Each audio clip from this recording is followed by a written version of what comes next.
Kent E. Nielsen here, and I'm delighted to have you with me. Christ came into the world to do the will of his Father, and he prepared a way for you to do likewise. Join me to put him first in your life, receive the fruits of godliness, and realize your divine mission to be like him. You were born and commanded to do greater works than he did. Now let's go to work.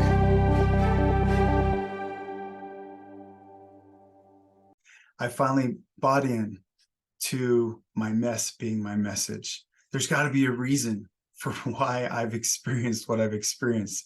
I'm going to share a little bit of that with you.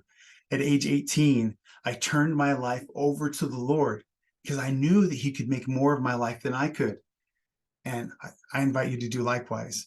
But because of that, I was a good boy. I did everything I was supposed to, including serving a mission to Outer Mongolia, where I learned the Mongolian language and loved serving with Mongolian people. I came home, went to college, ran for student body president. I didn't make the presidency, but I sat on the presidential board afterwards. And then after that 2-year college, I transferred to a 4-year university. I worked for that 4-year university and then became a night student. Shortly thereafter, I experienced a nervous breakdown.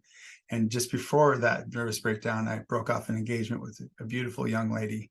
I was fit, had a nice car. I thought I had a lot to offer the world.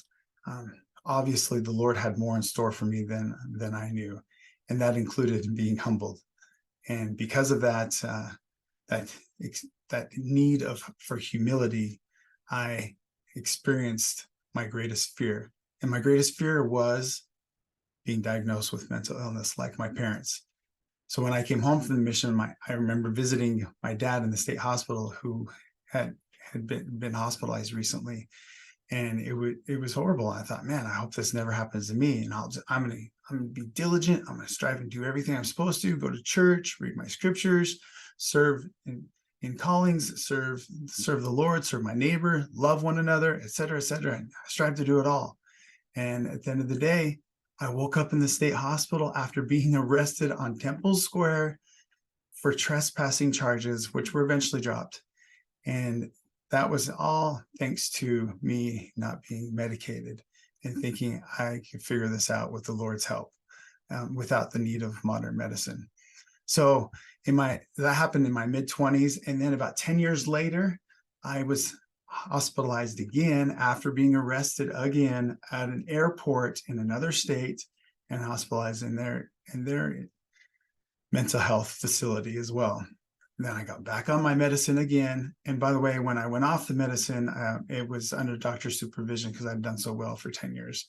And then everything was hunky-dory, wonderful once again. And then in August 2020, I was arrested again for trespassing, but from knocking on my neighbor's door early in the morning and charged with trespassing again. But this time I was tasered 4 times in between my neighbor's house and my house, and on the cement. I have some nice scars to show it.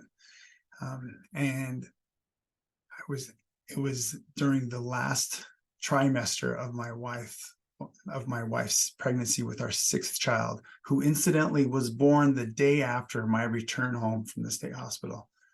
So why do I share all this? I share it to let you know that there is a reason why we have painful personal experiences, as a leader in my life calls it. And that reason can be answered in one simple phrase, which I quote directly. Often an invitation to greater consecration comes by means of painful personal experience.